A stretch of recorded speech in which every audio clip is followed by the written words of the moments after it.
Қазір айтатыным Урусовтар әулеті туралы.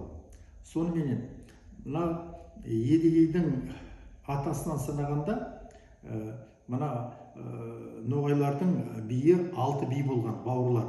Соның біреуі Исмаил, ол 7-ші.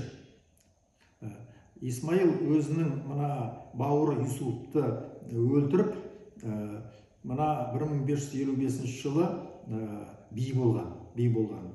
Бұның бір ерекшелігі Москва князьдігін қолдаған. Сөйтіп, Исмаилдың кезінде ноғайлар екіге бөлініп кетеді. Үлкен орда және кіші орда. Исмаил өлгеннен кейін оның баласы Урус би, ол 15 жылдан кейін би болады. Өзінің ағайындарымен қақтығысып жүріп. Бұл да жаңағы Москва князьдігін қолдап, 1586 жылы ант қабылдайды. Москваның князьдігінің боданы болуға. Енді бұл Урус би өлгеннен кейін тағы да билікке талас басталады ағайындардың арасында. Сөйтіп, Урустың балалары Москва князьдігіне кетіп, сонда қызмет істейді. Осыларды Урусовтар әулет дейді. Енді міне мен қолда бар материалдарды жинап, таблица схема салдым. Осыған қарасақ, міне Исмаилдың 7-ші ұрпағы бірнеше адам. Соның ішінде мына Алексей Урусов, Алексей Никитич Урусов. Бұлар да шоқынып христиандық қабылдаған. Ал оның баласы Василий Алексеевич Урусов, бұл енді генерал болған, қызмет істеп.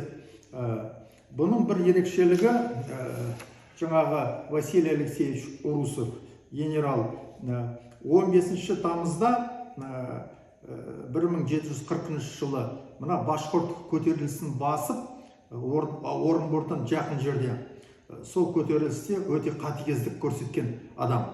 Сол көтерілісте 122 көтерілісшіні өлім жазасына кескен. Одан кейін 170 адам өлтірілген, 301 адамның құлағы кесіліп, көздері ойылған. Өлгендердің әйелдері мен балалары күштеп, жаңағы шоқындырылып, олар күңдікке офицерлер мен солдаттарға берілген. Әрине, бұндай жауыздық енді осы Урусовтар әулетіне біткен қасиет емес, бұл мынау үстінен талап қойылған жаңағы биліктің талабы орындалуы. Бұндай жағдайлар талай рет болған тарихта. Осы Василий Алексеевич Урусовқа тағы да бір айтатын, мына ақпан 28 ақпанда 1740 жылы біздің Абылай кіші және орта жүздің адамдарымен орыс императрицасына ант берген. Сонда деректер бар. Енді оның Абылай ханның жаңағы ант беруі, ол ана кіші жүзде Әбілқайыр отыр ғой.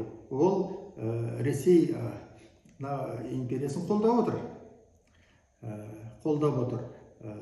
Сол кіші жүзбен соғыспайын деп, бір себебі осы Абылай ханның мына ант бергені. Әйтпесе, Ресей жағынан осындай тактика бар. Халықты екіге бөліп, бір-біріне қарама қайшы қойып, сосын бір-бірімен қырылыстырып, бұлар әлсіреген кезде басып алып, жауыздықпен қырып тастау. Солай, мысалы, ноғайлар солай қырылды. Үлкен орда болып, кіші орда болып, Исмаилдың кезінде жаңағы болған ақыры, бірін-бірі қырып, ақыры мына ноғайлар елдерінен айырылып қалған. Осындай жағдай тақырларда болды Қазан хандығында. Осылай жеңіліп қалғаннан кейін жеңілгендерді қырып салған еді кезінде. біздің Абылай ханның ақылдылығымен осындай қазақ пен қазақ соғысынан біз құтылдық деп санаймын. Егер Едігейдің атасынан санасақ, онда оның 7-ші буыны Исмаил, а Исмаилдың 7-ші буыны Алексей Никитич Урусов. Ал 8-ші Василий Алексеевич Урусов дедік. Генерал-поручик, контр-адмирал, жаңа жауыздық көрсеткен. Ал егер енді мына Едігейдің өзінен санасақ, онда оның 7-ші ұрпағы Сатый, ал Сатыйдың 7-ші ұрпағы, міне қарап тұрсыздар, Петр Васильевич Урусов, ол Москваның прокуроры болған губернский, және екіншісі оның бауыры Александр Васильевич Урусов, генерал-майор. Александр Васильевич Урусовтың бір қызы болған, София деген, ерте қайтыс болған, сонымен осы буын бітеді.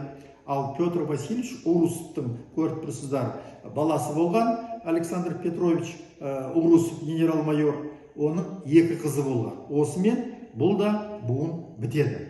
Сөйтіп, 2 рет 7 буыннан 2 рет айналым болып, 2-ші айналымның аяғында Урусовтар да тарихқа кетеді.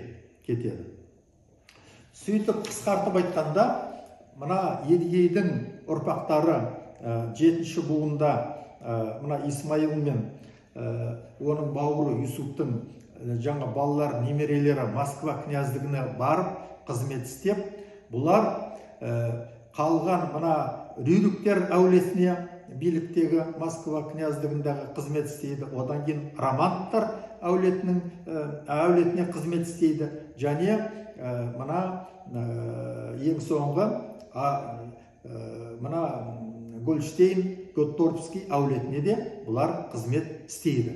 Сөйтіп, Москва князьдігінің патшаларының күші осы Урусовтар, осы мына Юсуповтар сияқты әулеттердің қолдауымен болған. Осыны біз тарихта ұмытпауымыз керек.